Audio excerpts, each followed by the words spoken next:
We've just been in the Red Bull garage there, scratching their heads about how they're going to get out of China and prepare for the next race in 3 weeks' time. What have the teams been saying to you about how they're going to make the Spanish Grand Prix? Well, we're thinking of running it here.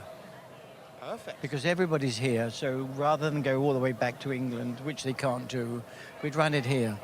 It sounds like a perfect plan, particularly if it rains, because I know that you ordered rain in Malaysia 15 minutes in and it didn't happen. Rain today? No, we'll wait for the Spanish race. Right, OK, we'll do that.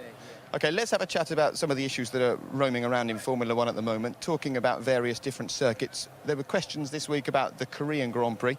I know you've been there. I suppose what people would like to know is, when you arrive at what is going to be the circuit, what do you actually see? How much is finished? All the grandstands, the pit buildings, the team buildings are all. They just need tarmacking now. OK, and adding Grand Prix to the calendar is something that you're doing at the moment. I believe we're off to India next year. Tell us about that. If we get out of here, yeah.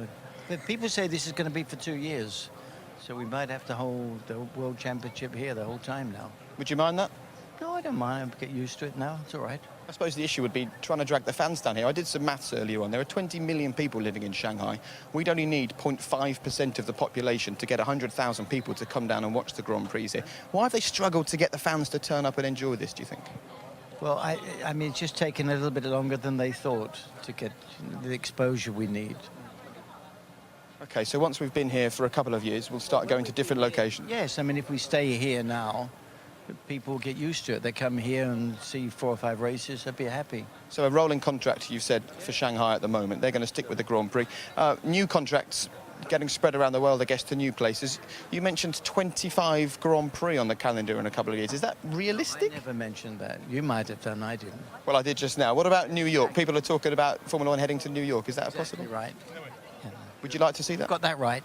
Good, at least I got something right. Something else I'd like to get your thoughts on are tyres. At the moment, Bridgestone are saying they're leaving Formula One at the end of the year. There's a couple of tyre manufacturers talking about coming into the sport. Give us your take on it at the moment as you see it. We're dealing with them. In what way? We're trying to make an agreement so that they supply tyres for the teams. So Michelin or Cooper Avon, who would you like to see coming in? Well, I don't mind, to be honest. As long as it's somebody that the teams are happy with, I'm happy. Because the issue is that people concentrate a lot on the cars and the teams, but without decent tyres on the cars... It's difficult. Very It's difficult. the most important part on the car, actually, the tyres. They can find out half a second with the tyres and they can't with other things on the car. No, it's important. Right. Find the right people. Good, let's hope so. You do tend to find the right people. At the start of the season, everyone was writing off Formula One. One race in Bahrain, it wasn't the most exciting. They said F1 could no longer entertain. What do you make of the last couple? Looked good, didn't they? You were happy with them? We were happy with them, were you? Yeah. I mean, all your ratings were good. Ratings were very good, yes. I would say that, though, wouldn't I, as I present the show? No, you would only tell the truth. Of course I would. Listen, lovely to catch up with you, and maybe we'll see you here for the next Grand Prix in 3 weeks' time. You stay here.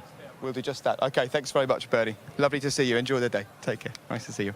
Right, Bernie's off to chat to more people, and that's exactly what he's doing. Right, let's go and join David Coulthard now, because Bernie obviously isn't too worried at all, is he, about staying in China? He's making a bit of a joke out of this whole situation surrounding the volcanic ash in Europe, but for the teams, it really is not a laughing matter. There are 5,000 people working for Formula One out here, and they all need to go somewhere to prepare for the next race.